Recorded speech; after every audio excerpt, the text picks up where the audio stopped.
영광의 주를 다 찬송하라. 능력과 은혜 다 찬송하라. 그 옷은 햇빛, 그 집은 궁창, 그 노래 소리로 주노하시고 폭풍의 날개로 달려가신다.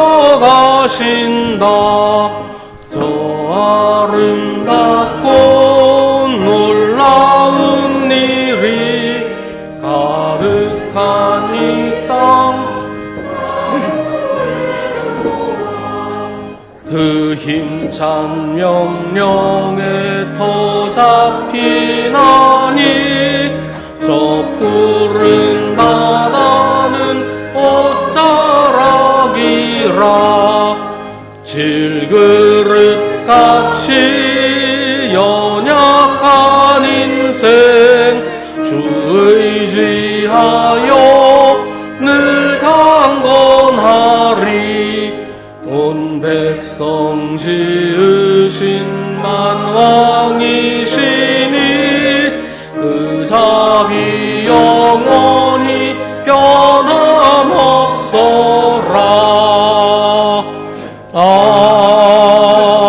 아멘. 형제자매 여러분, 그러므로 나는 하나님의 자비하심을 힘입어 여러분에게 권합니다. 여러분의 몸을 하나님께서 기뻐하실 거룩한 산 제물로 드리십시오. 이것이 여러분이 드릴 합당한 열매입니다. 아멘.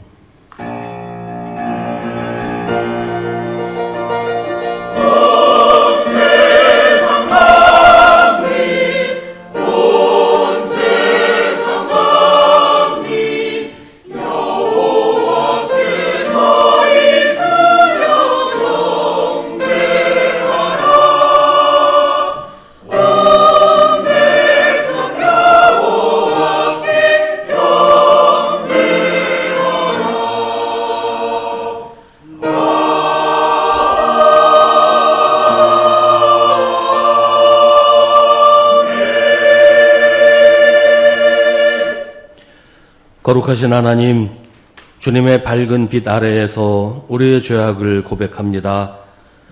우리 마음에 하나님 두기를 싫어하며 상실한 마음으로 살아왔습니다. 주님을 본받아 온유하고 겸손하게 살아야 하는데 저희들의 말과 행동은 거칠고 조급했습니다. 입술로는 회개하지만 행동으로는 바뀐 것이 없었고 말로는 사랑을 외치지만 사랑하며 살지 않았습니다. 그런데도 하나님은 저희를 벌하지 않으시고 우리가 회개하기를 기다리시는데 저희는 오히려 하나님의 용서와 오래 참으심을 핑계로 우리의 악한 마음을 바꾸지 않았습니다. 주님, 이 모든 죄를 회개하오니 용서하여 주옵소서. 이제 계속해서 우리 각자의 죄를 주님께 고백하고 회개하는 기도를 드립니다.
모세가 주님께 이집트를 떠날 때부터 이제까지 주님께서 이 백성을 용서하신 것처럼 이제 주님의 그 크신 사랑으로 이 백성의 죄를 용서하여 주시기 바랍니다. 라고 하니 주님께서 말씀하셨습니다.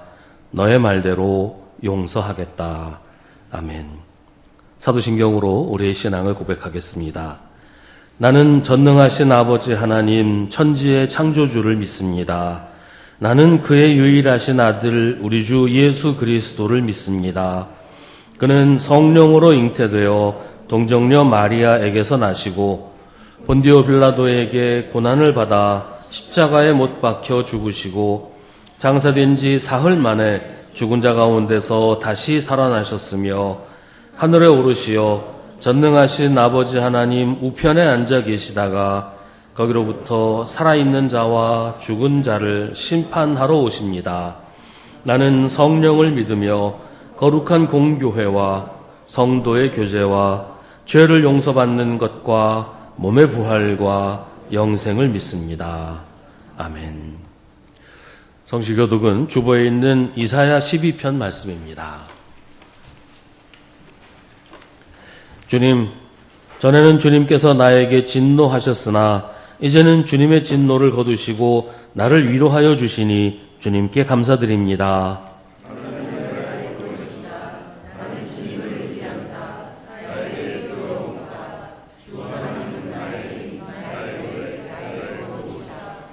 너희가 구원의 우물에서 기쁨으로 물을 기를 것이다.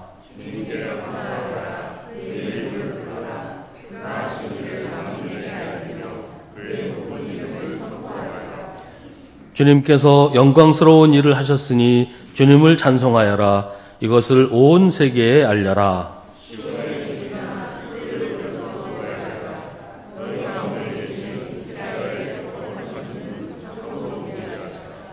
아멘.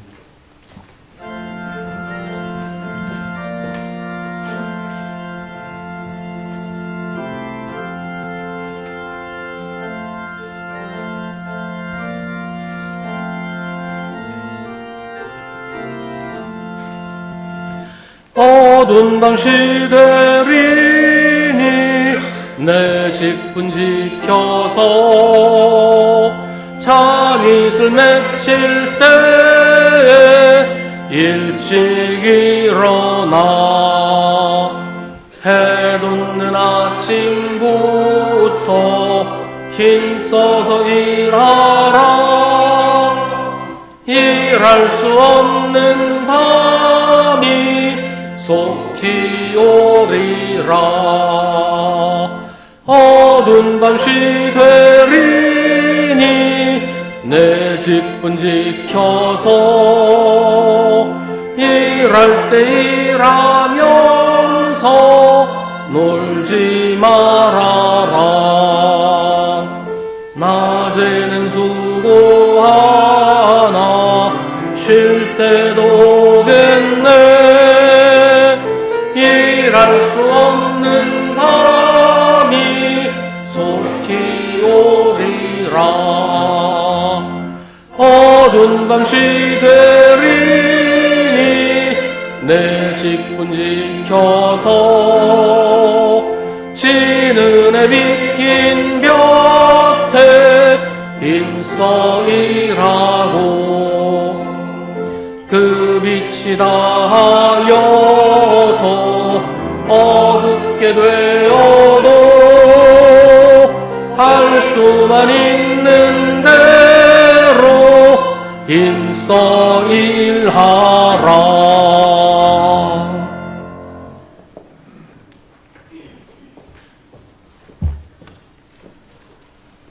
만왕의 왕 복되시며 영원한 주권자이신 주님, 주님의 선하시고 인자하심이 끝없음에 찬양을 드립니다.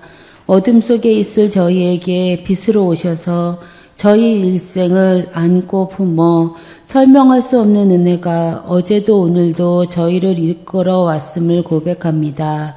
안 될 것 같은 일이 이루어지고 제 노력으로는 불가능해 보이는 일들이 생각지도 못한 시간에 이루어지는 삶 속에서 아무것도 내 힘으로도 할 수 없는 나약하고 어리석고 교만하기만 한 저희를 용서하여 주옵소서. 초라한 저희를 주님의 사랑과 피 흘림으로 주의 것 삼아 주셨으니 여호와를 의지하고 여호와를 의뢰하는 사람으로 복받게 하옵소서. 주님, 수성교회를 주님의 말씀 위에 세운 반석으로 세우신 주님, 교회의 중심에 주님을 모시고 모든 일의 시작과 끝에 주님이 함께 하시고 서로의 연약함을 감싸고 말씀으로 심령이 자라 하나 되게 하시고 모든 사역에 성령의 기름 부으심이 있어 주님의 나라를 세워가게 하옵소서. 정치와 사회의 혼란 속에서도 주님의 정의가 드러나게 하시고 지도자들에게 공의와 지혜를 국민 모두가 서로를 이해하며 존중하는 사회를 세워주옵소서. 오랜 시간 주님께 헌신하시고 은퇴하신 이에게 주님이 주시는 참 쉼을 누리시며 육신의 강건함을 주시고 사랑의 수고와 소망의 인내로 온전히 기쁘게 하옵소서. 경제적 어려움이나 육신의 아픔 중에 있는 이들 희망을 잃지 않게 위로하시고 특히 젊은 세대들이 믿음을 잃지 않고 담대히 나갈 수 있게 미래와 희망을 주옵소서. 성가대의 찬양에 주님께 영광이요 은혜 가득하게 하시고 말씀 전하실 목사님께 영육간 강건함을 주시고 말씀이 살과 피가 되어 저희를 일깨워 주옵소서. 예수 그리스도 이름으로 기도합니다. 아멘. 하늘에 계신 우리 아버지, 아버지의 이름을 거룩하게 하시며 아버지의 나라가 오게 하시며 아버지의 뜻이 하늘에서와 같이 땅에서도 이루어지게 하소서. 오늘 우리에게 일용할 양식을 주시고 우리가 우리에게 잘못한 사람을 용서하여 준 것 같이 우리 죄를 용서하여 주시고 우리를 시험에 빠지지 않게 하시고 악에서 구하소서. 나라와 권능과 영광이 영원히 아버지의 것입니다. 아멘.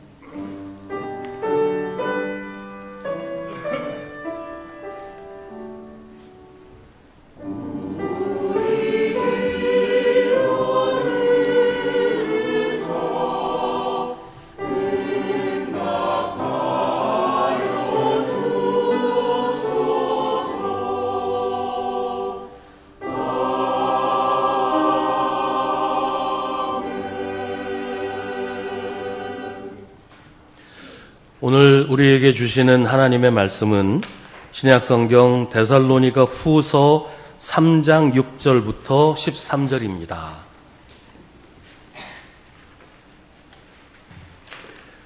데살로니가 후서 3장 6절부터 13절 말씀입니다.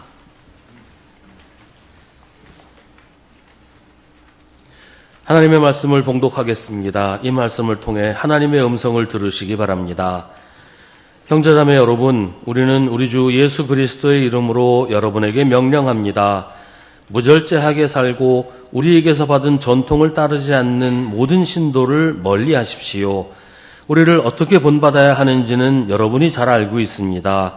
우리는 여러분 가운데서 무절제한 생활을 한 일이 없습니다. 우리는 아무에게서도 양식을 거저 얻어먹은 일이 없고 도리어 여러분 가운데서 어느 누구에게도 짐이 되지 않으려고 수고하고 고생하면서 밤낮으로 일하였습니다. 그것은 우리에게 권리가 없어서가 아니라 우리가 여러분에게 본을 보여서 여러분으로 하여금 우리를 본받게 하려는 것입니다. 우리가 여러분과 함께 있을 때 일하기를 싫어하는 사람은 먹지도 말라 하고 거듭 명하였습니다. 그런데 우리가 들으니 여러분 가운데는 무절제하게 살면서 일은 하지 않고 일을 만들기만 하는 사람이 더러 있다고 합니다.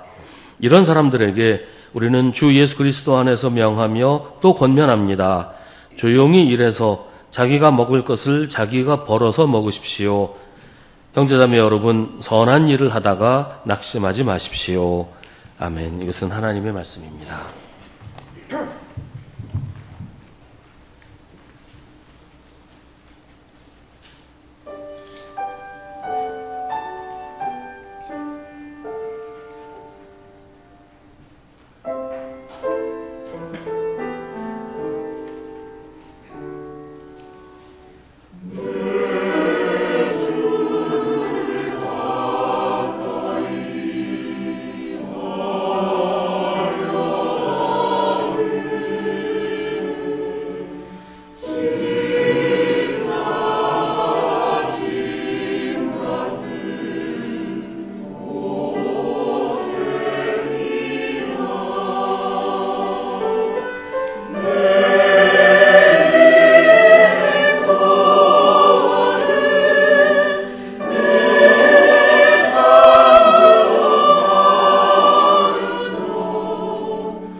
아멘.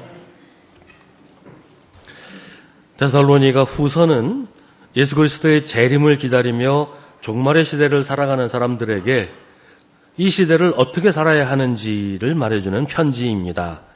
그 중에서도 오늘 말씀은 예수 그리스도의 이름으로 하는 바울의 명령이라고 되어 있습니다. 예수 그리스도의 이름으로 명령한다는 말은 그 내용이 예수 그리스도의 명령이라는 뜻이에요. 바울이 이렇게 말하는 이유는 오늘 말씀의 내용이 듣기에 불편할 수 있기 때문입니다. 설교도 그렇고 심지어 성경 말씀도 들으면 위로가 되고 듣기에 참 달콤한 말씀도 있지만 들으면 기분 나쁘고 불편한 말씀도 있는 법인데 오늘 말씀이 바로 그렇다는 거예요.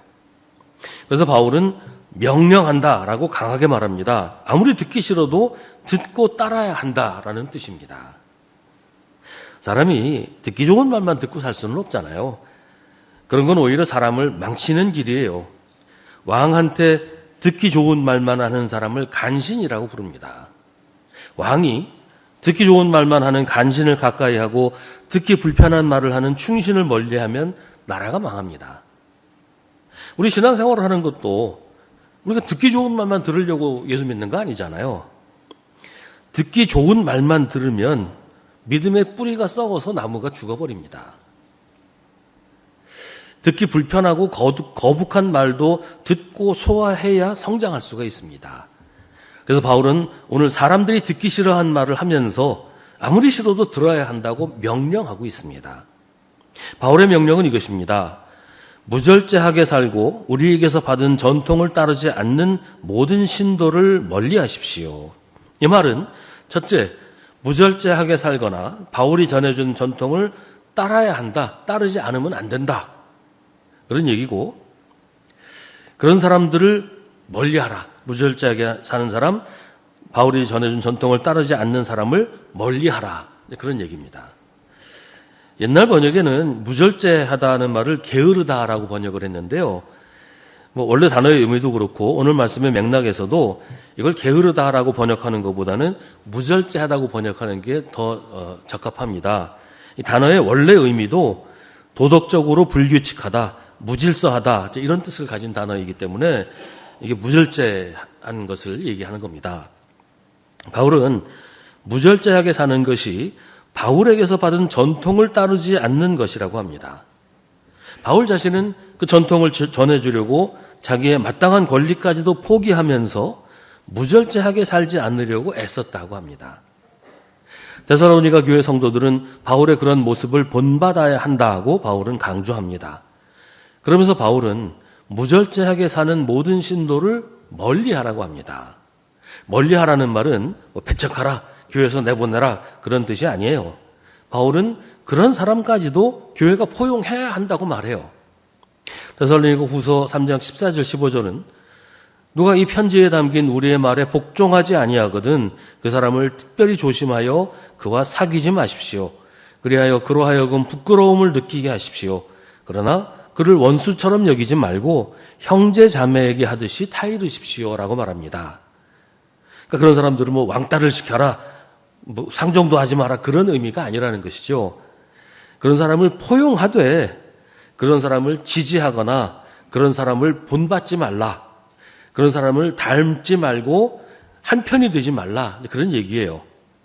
그러니까 그런 사람이 교회 안에서 영향력을 행사해서 다른 사람들한테 영향을 끼치지 못하게 그 사람들을 잘 다스리라는 것이죠. 바울은 무절제하게 사는 것이 뭐냐라고 얘기하면서 양식을 거저 얻어먹는 것, 다른 사람에게 짐이 되는 것을 무절제하게 사는 것이라고 말합니다. 바울 자신은 다른 사람에게 짐이 되지 않기 위해서 수고하고 고생하면서 밤낮으로 일했다고 해요. 그렇다고 바울이 어떤 이유로 일할 수 없는 사람까지도 강제로 일을 하게 해라, 그런 사람을 위해서도 일해주지 마라, 그렇게 얘기하는 건 아니에요. 무슨 병이 있거나 장애가 있거나 혹은 일할 능력이 없거나 어떤 문제가 있어서 일할 수 없는 사람까지도 멀리하라고 얘기하는 게 아니고 다른 사람의 짐이 되려고 작정한 사람, 그런 거 있잖아요. 자기가 얼마든지 일할 수 있고 일해야 하는 그런 입장에 있는 사람인데도 일하기 싫다고 일 안 하고 다른 사람들한테 떠맡기고 다른 사람의 등에 얹혀 살려고 하는 이런 사람에 관한 얘기를 하는 겁니다. 이 말씀을 이해하려면 초대교회 상황을 좀 알 필요가 있어요. 모든 초대교회가 다 똑같은 건 아니었지만 초대교회는 어느 정도는 생활 공동체였습니다. 사도행전에서도 우리가 보는 것처럼 성도들이 자기 재산을 다 팔아서 교회 앞에 두고 필요할 때 가져다 썼다 그러잖아요. 그러니까 서로 신도들이 서로 책임지는 공동체였다는 거예요. 그런데 이제 아나니아와 삽비라 같은 사람이 등장을 한 거예요. 자기 재산 다 대부분 빼돌려 놓고 그 일부만 생색만 내놓고서 그다음에 나는 이제 일하지 않고 교회 거 다 갖다 쓰겠다. 이런 마음을 먹은 거죠. 이런 사람을 가리켜서 무절제한 사람이라고 얘기하는 겁니다. 이런 사람들이 교회에 자꾸 생겨나면 어떻게 되겠어요? 아무도 일하지 않고 다 남에게 얹혀서 살려고 하는 그런 현상이 나타나지 않겠어요? 자기는 다른 사람을 책임지려고 하지 않고 다른 사람한테는 나를 책임지라고 하는 이런 일이 일어난다는 거죠. 교회 안에서 자기가 다른 사람을 부양하지는 못하더라도 자기 자신을 스스로 책임지려고 힘써야 하는데 나도 나를 책임지려고 하지 않으면서 전적으로 남한테 얹혀서 살려고 하는 이런 일은 하지 말아야 된다는 겁니다. 근데 교회 안에 그런 사람들이 있었다는 거예요. 그런 사람이 무절제한 사람이고 바울에게서 받은 전통을 따르지 않는 사람이라고 바울은 말합니다. 저는 수요기도회 시간에도 한번 말씀드렸던 적이 있는데 이런 우화가 있어요. 어떤 사람이 산길을 가다가 다리 잃은 여우를 보았습니다. 야, 저래 가지고 어떻게 살아있을까? 굶어 죽지 않고 어떻게 살아남아 있을까? 궁금해하고 있는데 마침 그때 호랑이가 사냥한 먹이를 물고 들어와서 실컷 먹고도 여우가 먹을 만큼 고기를 남겨두고 떠나는 거예요. 그 다음 날도 같은 방식으로 하나님은 여우를 먹이셨습니다. 이 사람은 하나님의 크신 선의에 탄복해마지 않으면서 속으로 생각했습니다. 야, 나도 주님만 믿고 그냥 가만히 앉아있으면 필요한 거 다 주님께서 나에게 갖다 주시겠구나. 이렇게 생각을 하고 그날부터 아무것도 안 했어요. 그냥 가만히 앉아서 누가 내 입에 밥을 떠먹여주기만 기다리고 앉아있었어요. 근데 아무 일도 일어나지 않았습니다. 이 사람이 몇 날 며칠을 그러고 앉아있으니까 거의 굶어 죽을 지경이 됐어요. 그때 문득 이런 목소리가 들려왔습니다. 거짓의 길에 들어선 자야, 진리를 향해 눈을 떠라. 병든 여우 흉내는 그만두고 호랑이를 본받아라. 병든 여우 흉내를 내면서 누가 나를 부양해 주기를, 누가 나를 책임져 주기를 바라고 그러면서 나는 다른 사람한테 그렇게 하려고 하지 않는 사람을 바울은 무절제한 사람이라고 하면서 그런 사람을 멀리하고 그런 사람들에게는 그 거짓된 길에서 벗어나게 하라라고 명령하는 겁니다. 바울은 그런 사람들을 향해서 일하기를 싫어하는 사람은 먹지도 말라라고 명령합니다. 11절에 보면 데살로니가 교회 안에 실제로 그런 사람들이 있었다고 해요. 우리가 들으니 여러분 가운데는 무절제하게 살면서 일은 하지 않고 일을 만들기만 하는 사람이 덜어 있다고 합니다. 일을 해야 하는 사람이 일을 안 하면 그러니까 일을 안 하는 것으로 끝나는 경우보다는 일을 만드는 경우가 더 많이 생겨요. 자기가 할 일을 제대로 하지 않는 사람들 중에 흔히 하는 말로 선을 넘는 사람들이 자꾸 나오거든요. 교회 안에서 자기 역할을 잘 감당하고 자기 몫을 다하는 사람은 딴 생각 잘 안 해요. 남의 일에 그렇게 굳이 끼어들려고 하지 않고 자기 역할 잘 하는 거죠. 그게 다른 사람을 돕는 것이고 교회를 돕는 일인데 자기 할 일 잘 안 하는 사람들이 시간이 남으니까 자꾸 남의 일에 끼어들고 간섭하고 이렇게 얘기하고 그렇게 된단 말이죠. 그건 남을 방해하는 것이고 교회를 어지럽게 만드는 일이에요. 그게 무절제하게 사는 겁니다. 일하기 싫어하거든 먹지도 말라라는 말은 신앙적인 부분에서도 해당이 돼요. 주일마다 교회에 나오기는 하는데 스스로는 아무 일도 하지 않습니다. 성경 말씀은 설교 들으면 되지. 기도는 남들이 하겠지. 나는 그냥 앉아있기만 할래. 이런단 말이죠. 하지만 스스로 성경을 읽지 않고 자신만의 기도 시간을 가지지 않는다면 그걸 아무도 대신해 줄 수 없어요. 마치 밥은 누가 대신 먹겠지, 잠은 누가 대신 자겠지 하는 거 똑같아요. 이런 신앙은 자기 자신도 성장시키지 못할 뿐 아니라 교회에도 아무 유익이 되지 못하고 오히려 짐만 되기가 쉽습니다. 이게 남에게 얹혀 살려고 하는 것이기 때문이에요. 예수님 비유에 나오는 사람처럼 주인에게 받은 돈을 땅속에 묻어두고 아무것도 하지 않는 사람입니다. 이건 결국 교회를 어떻게 생각하느냐, 교회에 대한 나의 입장이 무엇이냐, 교회와 나의 관계가 어떤 것이냐라는 얘기예요. 성경은 교회를 예수 그리스도의 몸이라고 합니다. 그런데 예수님의 몸의 일부이려고 하지 않고 몸 밖에 떨어져 나가서 구경만 하려고 하는 사람이 있다는 얘기죠. 여러분 한번 가만히 생각해 보세요. 나는 예수님의 몸의 일부일까요? 교회 밖에서 교회를 구경하는 구경꾼일까요? 불이 났는데 불을 끄기 위해서 아무것도 하지 않는 사람은 그냥 구경꾼일 뿐이에요. 교회도 마찬가지입니다. 교회는 사람들이 모여서 공동체를 이룬 거예요. 공동체는 서로가 서로를 지탱해야 유지가 됩니다. 누군가 자기 역할을 감당하지 않으면 그 부분이 취약해져서 결국 전체가 힘들어지게 돼요. 한두 사람이 그런다고 교회가 무너지지는 않지만 그 무게가 결국 모두에게 영향을 미쳐서 모두가 힘이 들게 됩니다. 교회를 구성하는 여러 요소들 있잖아요. 다 필요하니까 만들어 놓은 거예요. 근데 어느 하나가 나는 안 할래, 난 빠질래 해버리면 다른 누군가가 그 역할을 대신해야 되고 그러면 그만큼 모두가 힘들어지게 된다는 겁니다. 한 사람이 구경꾼이 되면 그 사람이 해야 될 역할을 다른 여러 사람들이 떠맡아야 돼요. 구경꾼이 많아지면 많아질수록 사람들은 더 힘들어지게 됩니다. 결국은 다른 사람들까지도 점차 자기 역할을 포기하게 되는 현상이 나타나게 돼요. 그러면 교회는 무너지는 거죠. 옛날에 사부자, 그러니까 아버지와 세 아들, 이 사부자 곰사냥꾼으로 아주 유명한 가족이 있었다고 해요. 사부자가 아버지와 세 아들이 이제 곰사냥을 하는데 사냥을 아주 잘해서 굉장히 유명해졌어요. 이 사람들이 곰사냥하는 방법은 산으로 이제 곰을 사냥하러 갑니다. 다 몽둥이 하나씩 들고 산으로 올라가요. 곰을 발견하면 이제 아버지부터 시작해서 곰한테 달려들어서 몽둥이를 막 때리는 거예요. 곰이 정신 차리지 못하는 사이에 막 때리다가 곰이 반격하려고 하면 아버지는 빠지고 큰아들이 들어가서 막 때리고 그러면 이제 큰아들이 지칠 때쯤 되면 또 빠지고 둘째가 뛰어들어가고 이런 식으로 사부자가 계속 돌아가면서 곰을 몽둥이 때려서 결국 곰이 쓰러지게 되면 이제 사냥을 한다. 이게 그 사람들의 방식이었어요. 그러다가 이제 이렇게 사냥을 하려면 호흡이 중요하죠. 호흡이 안 맞으면 오히려 곰한테 사냥을 당하게 될 수도 있단 말이죠. 사냥을 많이 했는데 어느 날 막내가 다치게 됐어요. 그래서 한동안 곰 사냥을 하지 않았어요. 그 마을에 어떤 사람이 그렇게 사냥을 하지 못하고 있는 것을 보고 야 내가 한번 같이 해봤으면 좋겠다. 찾아가가지고 그 막내 아들 역할을 내가 할 테니까 나도 좀 껴달라. 그렇게 부탁을 했어요.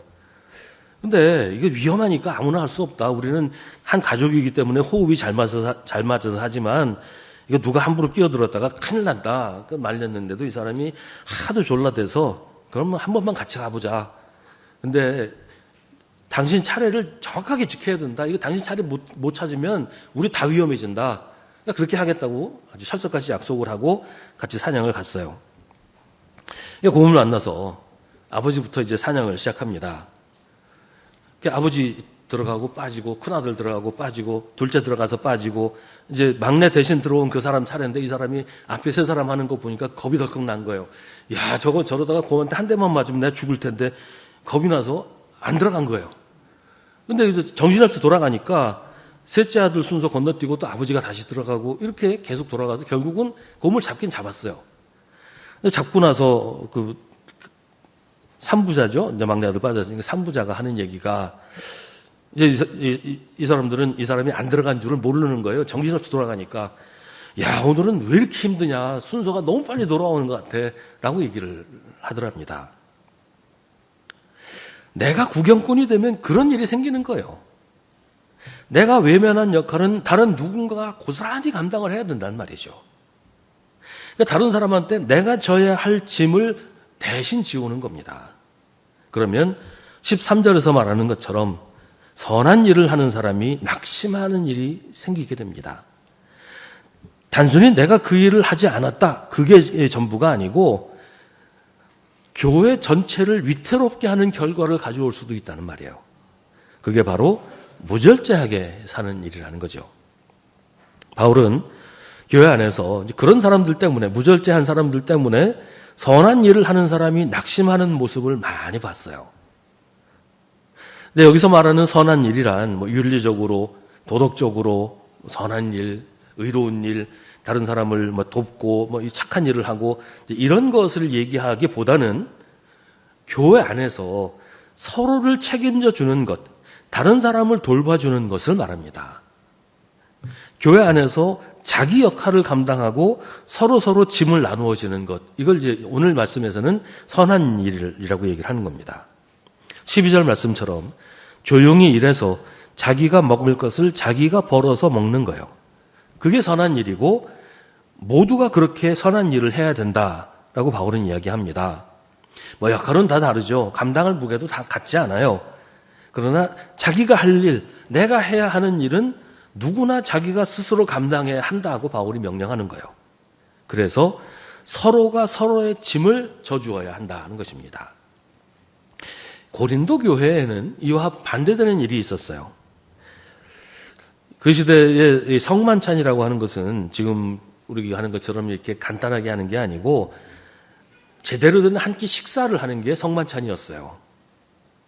근데 교회가 모든 교인들의 음식을 다 준비하는 게 아니고 각자 집에서 내가 먹을 것뿐 아니라 함께 나누어 먹을 만큼 음식을 많이 만들어서 가지고 와서 교회에서 다 펼쳐놓고 같이 먹은 거예요. 그게 성만찬이었어요. 근데 좀 집안이 넉넉하고 여유가 있는 사람은 좋은 음식을 많이 만들어 가지고 왔는데 가난하거나 그 시대 교회에는 남의 집에 종으로 있는 사람도 많았거든요. 가져올 수 없는 사람들은 아주 조금 가져오거나 부실하게 가져오거나 아예 못 가져오는 경우도 많았단 말이에요. 어쩔 수 없죠. 가진 게 없는데 어떡하겠어요. 그러니까 가진 게 없는 사람이 있으니까 좀 여유 있는 사람들이 많이 가져와서 함께 나눠 먹자고 하는 게 성만찬이었어요. 그런데 이 고린도 교회의 부자들이 이게 못마땅했어요. 자기는 좋은 음식을 넉넉하게 가져오는데 아무것도 안 가져오는 사람들이 내가 가져온 거 다 뺏어 먹는다, 이렇게 생각을 한 거예요. 그래서 내가 그게 싫다. 그래서 좀 넉넉하게 사는 사람들끼리 예배 시간부터 일찍 와서 자기들이 가져온 거 다 먹어 치운 거예요. 그 예배 시간에 포도주에 취해서 얼굴이 뻘게 가지고 잔뜩 먹었으니 배불러서 코 골고 자고 이런 사람들이 나올 지경이었어요. 근데 그러다 보니까 가난한 사람들, 가져올 게 없는 사람들은 쫄쫄 굶고 돌아가는 일이 생긴 거죠. 그래서 고린도전서에는 그에 대해서 아주 심각하게 지적을 하는 이야기가 나옵니다. 그렇게 하는 것은 예수 그리스도의 몸을 허무는 죄라고, 그렇게 하고서 성만찬에 참여하는 건 자기 몸의 죄를 먹는 것이라고 바울이 얘기를 하는 겁니다. 바울은 교회에서는 그런 사람이 있어서는 안 된다고 얘기를 해요. 이런 사람이 바로 무절제한 사람이라는 거죠. 예수를 믿는 사람이라면 무절제하게 남에게 짐을 지우고 남에게 얹혀서 살지 말아야 한다고 합니다. 서로가 짐을 지고 서로가 나누어야 한다고 합니다. 아나니아와 삽비라처럼 해서는 안 되고 끼리끼리 모여서 편을 가르고 남을 배척해서도 안 된다고 성경은 말합니다. 여기서 바울은 그런 무절제한 사람들 때문에 상처받고 낙심한 사람들을 생각합니다. 그리고 그들에게 권면합니다. 형제자매 여러분, 선한 일을 하다가 낙심하지 마십시오. 바울은 그렇게 무절제하게 사는 사람 때문에 상처받고 낙심한 사람에게 그냥 무작정 낙심하지 마세요, 그렇게 얘기하는 게 아니에요. 말만 그렇게 하면 낙심 안 하게 됩니까? 바울은 그래서 낙심한 사람들의 마음을 충분히 이해하고 공감을 표시하고 있는 거예요. 나도 그것 때문에 속상한 적 많았는데 낙심하지 마세요. 낙심할 필요 없어요. 라고 말하는 겁니다. 그냥 입에 발린 소리로 무책임하게 하는 말이 아니에요. 지금 이 편지 데살로니가 후서는 종말의 시대를 살아가는 그리스도인들에게 보내는 글입니다.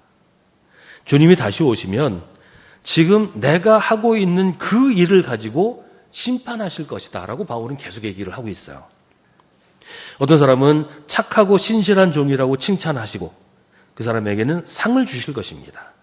어떤 사람은 악하고 게으른 종이라고 하시면서 벌을 주신다고 합니다. 바울의 말은 이런 겁니다. 무절제하게 살지 않고 선한 일을 하는 사람은 바울이 전해준 전통을 따라 사는 사람인데, 바울이 전해준 전통이라고 하는 게 바울이 만들어낸 것이 아니고 예수 그리스도로부터 바울이 전해받은 것을 전해주는 것이다 는 얘기예요. 그러니까 바울의 가르침일 뿐 아니라 예수님의 말씀, 예수님의 명령인 거죠. 예수님의 말씀대로 사는 사람을 예수님이 아신단 말이에요. 예수님은 그가 한 모든 일을 아시고 그를 인정해 주십니다. 그가 지금 하고 있는 선한 일은 단순히 다른 사람을 위해서 한 일이 아니고 예수 그리스도를 위해서 하는 일입니다. 예수님은 누군가 예수님을 위해서 뭐라도 하면, 물 한 모금이라도 갖다 주면 알아주시고 인정해 주시고 갚아주신다고 합니다. 그러니 낙심할 이유도 중단할 이유도 없는 것입니다. 다른 사람의 짐을 대신 진다고 해서 속상해할 이유가 없는 것은, 그것은 남의 짐을 내가 지는 게 아니라 예수님의 짐을 예수님과 함께 지는 것이기 때문입니다. 예수님은 지금 바울이 얘기하고 있는 무절제한 사람들을 위해서도 십자가에 달리셨어요. 그 사람이 외면하고 있는 그 일을 예수님이 대신 지고 계신단 말이에요. 우리가 선한 일을 하는 것, 그런 사람들의 짐을 내가 나누어 지는 것은 그냥 일 안 하고 외면한 사람의 짐을 내가 떠맡아서 지는 것이 아니고 예수님이 지고 계시는 그 짐을 내가 예수님과 함께 지는 것이란 말이죠. 수고하며 무거운 짐을 진 사람은 모두 내게로 오너라. 내가 너희를 쉬게 하겠다. 왜 그러겠어요? 그 짐이 예수님의 짐이기 때문에 예수님의 등에 그 짐을 얹어놓고 우리를 쉬게 하신다는 거예요. 내 멍에는 편하고 내 짐은 가볍다. 우리가 예수님과 함께 예수님의 멍에를 진다는 거예요. 선한 일을 하는 것은 예수 그리스도의 멍에를 메고 예수 그리스도와 함께 짐을 지는 겁니다. 교회 일을 열심히 하다 보면 속상할 때가 참 많아요. 일은 안 하고 말만 하는 사람도 있고, 일은 하지 않으면서 일을 만들기만 하는 사람도 있어요. 얄미운 사람도 있고 속상하고 화나는 일 참 많이 있지 않습니까? 차라리 나도 아무것도 안 하고 있으면 상처받을 일은 없을 거예요. 그런데 수고해서 열심히 일을 했더니 뭐 이러쿵저러쿵 뭐 잘 됐니 못 됐니, 왜 그렇게 했냐, 왜 이렇게 안 했냐, 잔소리하고 평가하고, 그것도 아무것도 안 한 사람이 그렇게 얘기하면 정말 속상하죠. 이러려고 내가 이렇게 힘들게 일했나, 이런 소리 들으려고 내가 이렇게 일을 했나, 뭐 이런 생각이 드는 게 당연합니다. 하지만 선한 일을 하다가 낙심하지 마세요. 지금 바울은 예수 그리스도의 이름으로 말하고 있습니다. 우리의 모든 수고와 인내를 아시는 주님이 바울을 통해 우리에게 말씀하십니다.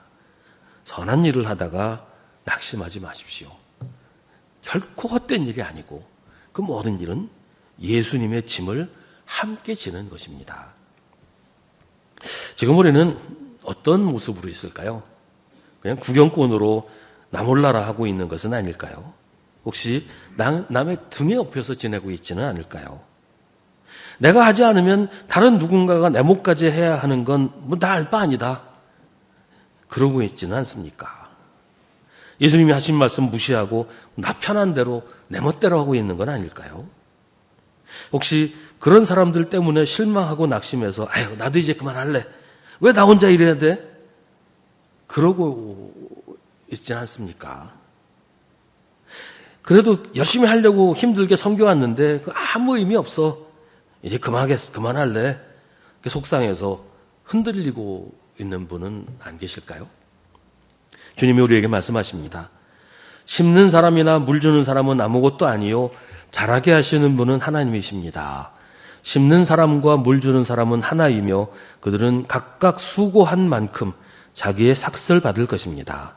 그러므로 나의 사랑하는 형제자매 여러분, 굳게 서서 흔들리지 말고 주님의 일을 더욱 많이 하십시오. 여러분이 아는 대로 여러분의 수고가 주님 안에서 헛되지 않습니다.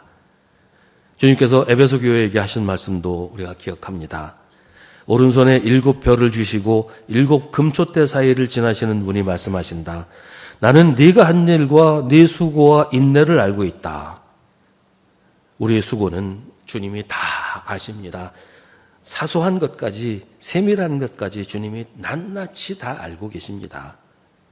우리의 수고는 주님을 위한 헌신입니다. 그러니 선한 일을 하다가 낙심하지 마십시오.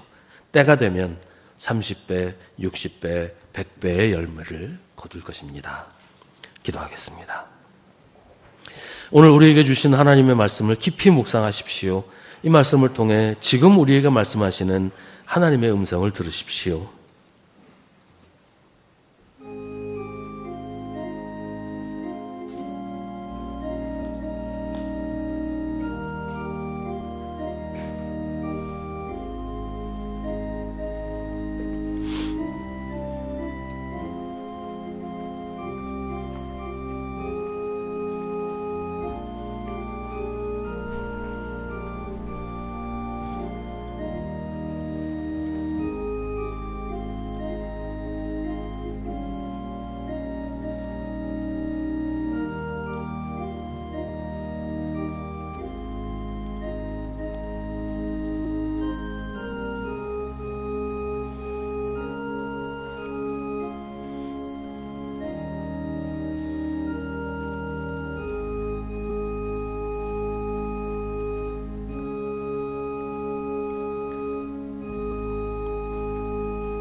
우리를 교회로 부르셔서 주님의 몸을 이루게 하신 주님, 우리가 서로 하나 되게 하시는 성령 하나님, 우리가 교회를 사랑하고 성도들을 사랑하는 마음을 가지게 하시고 서로 짐이 되지 말고 서로에게 힘이 되게 하여 주옵소서. 서로의 짐을 서로 함께 지고 함께 걸어가게 하여 주옵소서. 아무도 낙심하지 않도록 모두가 선한 일을 함께 감당하여 주님의 영광을 드러내게 하여 주옵소서. 예수님의 이름으로 기도합나이다. 아멘.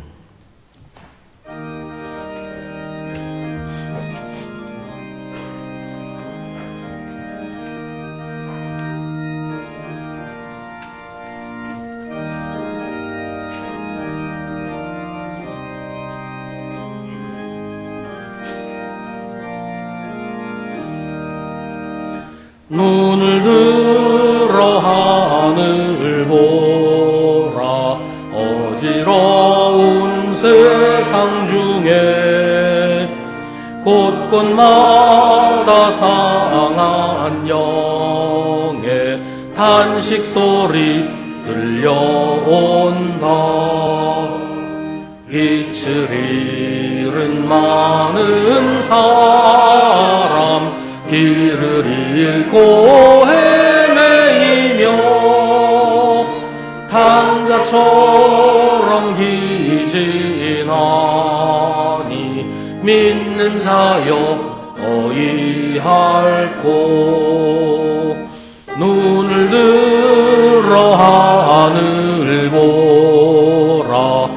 어두워진 세상 중에 외치는 자 많건만은 생명수는 말랐어라.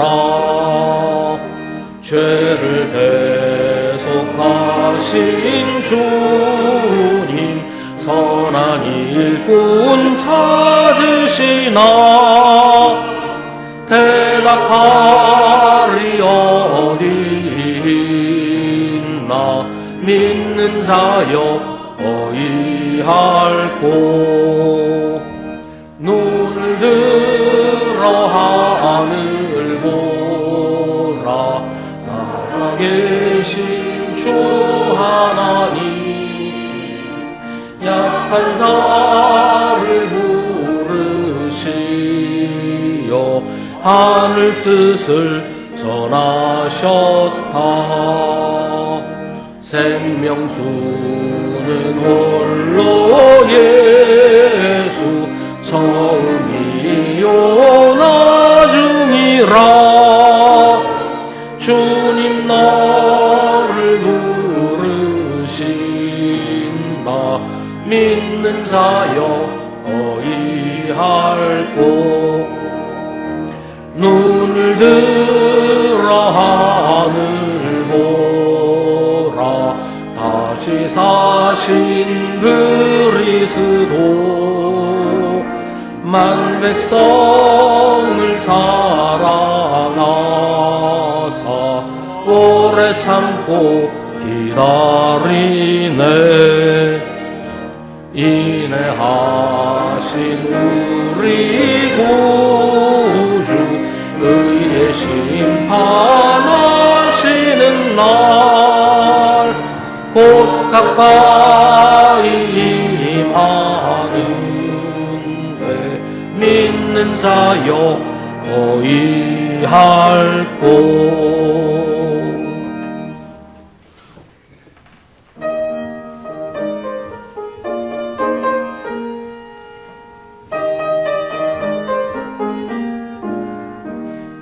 세상 모든 풍파 너를 흔들어 약한 마음 낙심하게 될 때에 내려주신 주의 복을 세어라. 주의 크신 복을 내가 알리라. 받은 복을 세어보아라. 크신 복을 내가 알리라. 받은 복을 세어보아라. 주의 크신 복을 내가 알리라.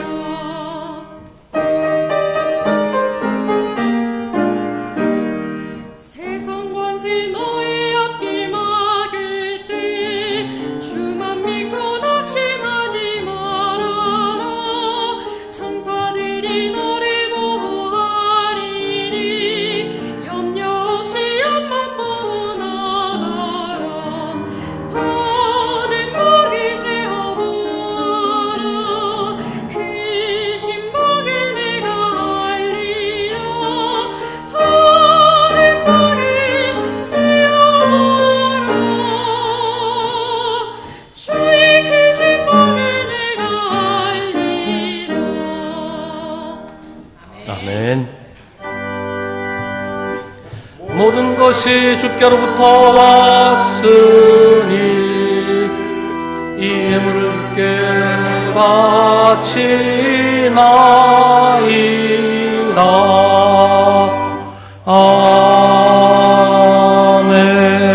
아멘. 언제나 변함없이 우리를 사랑하시는 주님, 때로는 주님 앞에 나오기가 참으로 힘들기도 합니다. 몸이 아프기도 하고 피곤하기도 하고 바쁜 일이 생기기도 하고 때로는 저희 마음이 주님으로부터 멀어져서 저희 몸이 주님께 나오기가 힘들 때도 있습니다. 그래도 오늘 주님의 부르심에 응답하여 이렇게 주님 앞에 나왔습니다. 저희를 불러주신 주님께서 저희에게 말씀하시고 저희 삶에 풍성한 은혜를 채워주시옵소서. 주님께 바친 예물을 기쁘게 받아주시고 주님을 향한 저희의 간절한 기도 또한 기쁘게 응답하여 주옵소서. 주님께 나오길 참 잘했다고 우리 모두가 생각하게 하여 주옵소서. 날씨가 많이 쌀쌀해지고 있습니다. 앞으로 더 추워질 텐데 다가오는 겨울 몸 녹일 온기조차 찾기 힘든 이들을 기억하여 주시옵소서. 오갈 데 없이 거리에서 방황하는 이들을 기억하여 주시옵소서. 어느 곳에도 마음 둘 곳 없어 외로움에 떠는 이들을 기억하여 주시옵소서. 병으로 고통받는 이들을 기억하여 주시옵소서. 주님만 의지하고 주님의 사랑만 원하오니 주님 저희를 불쌍히 여겨 주시옵소서. 한 해를 마무리하고 있습니다. 새해를 계획하기가 두렵기도 하지만 그래도 주님을 믿고 주님께 소망을 두고 저희에게 미래를 열어주시는 주님을 의지하여 주님과 함께 내일을 향해 나아가도록 인도하여 주옵소서.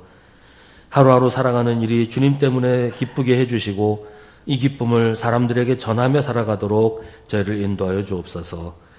예수님의 이름으로 기도하옵나이다. 아멘.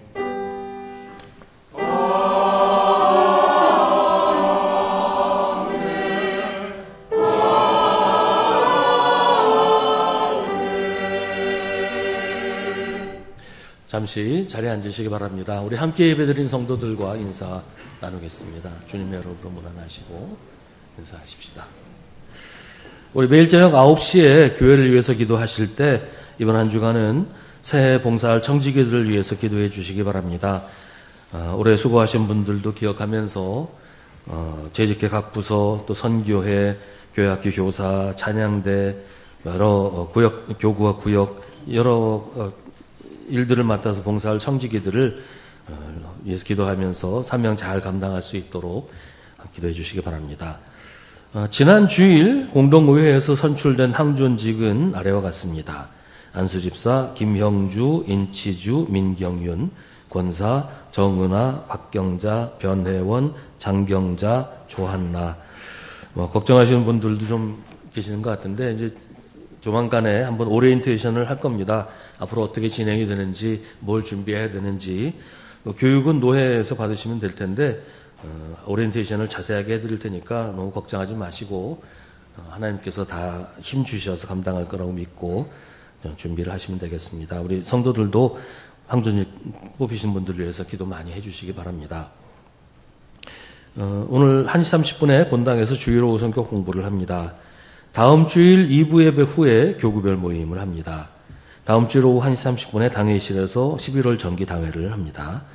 11월 26일 수요 기도회는 사랑교구가 주관하는 구역연합 예배입니다.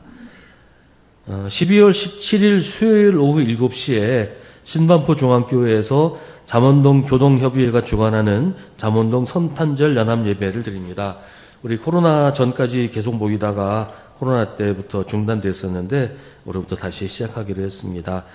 12월 17일 수요일 오후 7시 신반포 중앙교회에서 모입니다. 이날 우리 교회 따로 수요기도회는 모이지 않고 선탄절 연합 예배에 함께 참여하는 것으로 했습니다. 12월 21일 주일에 유아 세례식이 있습니다. 유아 세례를 받기 원하시는 가정은 신청하시기를 바랍니다. 교회 방송과 음향을 위해 봉사하실 분 지원을 해주시고 또 혹시 권유를 받으시면 적극적으로 응답을 해주시기를 바랍니다. 연말까지는 준비를 하셔야 되니까 좀 미리 신청을 해주시면 좋겠고요. 특별한 기술이나 지식이 있어야 되는 거 아닙니다. 아주 단순한 일이기 때문에 주일에 나와서 봉사하겠다는 마음만 있으면 누구라도 할 수 있는 일이니까 많이 지원해 주시기 바랍니다. 오늘 주일 공동 식사는 충성교구에서 준비하셨고 12월 7일 주일 공동 식사는 화평교구에서 준비합니다. 우리 박진우 성도, 권지희 성도 부부신데요. 등록을 하셨습니다. 오늘은 참석을 못했는데 우리 오래전부터 우리 교회 예배 참석을 하셨던 분인데 등록을 하셨습니다. 우리 다음에 오실 때 다시 한번 소개를 하겠지만 우리 함께 신앙생활 잘할 수 있도록 기도해 주시고 많이 격려해 주시기 바랍니다. 이 시간에 중보의 기도를 함께 드리겠습니다. 오늘은 우리 새롭게 항존직으로 피택된 분들을 위해서 기도하겠습니다. 우리 주님께서 주시는 능력으로 믿음으로 잘 감당하시도록 주님께서 인도하시는 대로 좋은 일꾼 되도록 함께 기도하겠습니다.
모두 자리에서 일어나시기 바랍니다.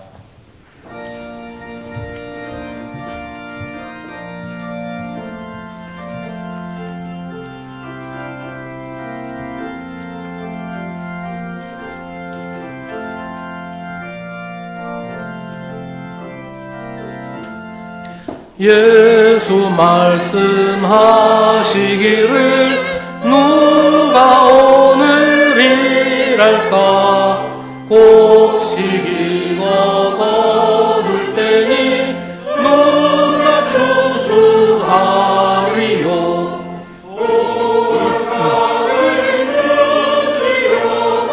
일할 사람 부르니 주의 직분 맡으려고 대답하리 누구냐 멀리 가서 이방 사람 구원하지 못하나 내 집 근처 다니면서 번질 죄인 많도다 천사같이 말 못하고 바울같이 못하나 예수께서 구속함을 힘을 다해 전하세 죽을 사람 구하라고 예수 너를 부르니 힘이 없어 못한다고 핑계하지 말아라 주가 주신 직분 맡아 항상 기뻐 부이키고 부르실 때 대답할 말 나를 보내주소서. 아무에게도 짐이 되지 말고 서로 짐을 함께 지는 선한 일에 힘쓰십시오. 우리 구주 예수 그리스도의 은혜와 하나님 아버지의 사랑과 성령의 사귐이 주님을 예배하는 사랑하는 주님의 자녀들에게 언제나 언제까지나 함께 하시기를 간절히 축원하옵나이다. 아멘.